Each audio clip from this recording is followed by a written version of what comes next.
当灾难悄无声息地降临时，处于食物链顶端的人类究竟会有多么的渺小？而这次史无前例的洪灾，却彻底暴露了美国政府的不作为和没担当，甚至在个别资本大佬的面前，他们自己的切身利益才最为重要。最后导致卡特里娜飓风在新奥尔良市登陆，造成了2000亿美元的经济损失，100多万人流离失所，无家可归。灾难过后的第12天，救援队才划着小船赶到，可整个城市都被洪水淹没，变成了一座空城。灾民已经对政府丧失了信心，宁愿留下涂鸦向上帝祈求帮助。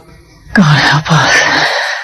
当救援队赶到纪念医院后，更是为之震惊。医院里整齐摆放着45名尸体，但他们不是被渴死，也不是被饿死，却是心甘情愿地选择了没痛苦的安乐死。而在飓风降临的这5天里，他们到底经历了什么，才会让他们主动放弃自己的生命？为揭开小伙伴和我的疑惑，时间倒退回到了灾难前。由于政府为安抚民心，没有如实说出灾难的严重性，导致1200名居民傻乎乎的都挤进了纪念医院。院长苏珊简单交代了一些应急措施后，命令将医院的空调开到最大，因为医院的备用发电机带不动整栋大楼的空调，所以趁现在城市还没有陷入瘫痪，尽量让室内降下温度。随着时间一点一点的过去，卡特里娜飓风开始逐渐体现，城市里陷入一片狼藉，怨声载道。此时大楼顶层出现了渗水的现象，于是负责人将电话打给苏珊求救。虽然同在一栋大楼内，但顶楼这一层隶属于另外一间医院，与纪念医院是2个完全不同的体系。想到这些，苏珊也表明了自己的立场，可对方仅用一句话就给回了苏珊。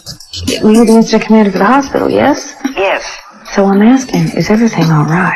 即便苏珊是应急指挥官，不过她毕竟只拿着纪念医院的福利待遇，但苏珊还是找到负责维修的大卫。而让大卫更担心的是，水位不断上涨会灌进医院的大楼，那时地下室的应急发电机将会停止工作，没有了电的话，医院里的200名患者只有死路一条。苏珊立刻询问大卫应急之策，可等待苏珊的回答又是那句推卸责任的话。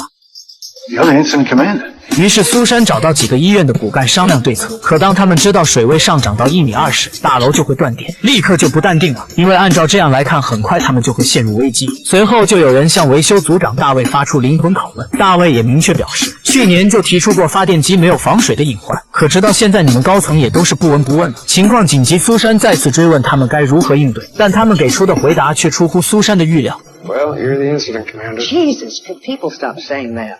事到如今，他们还在回避责任。如果医院没有了，敢问他们谁又能存活？可灾难从来不会给你准备的时间。一瞬间，飓风变得更加猛烈，连接2栋大楼的通道也在激烈摇晃。如果一旦发生坍塌，那么他们将会面临更严峻的挑战。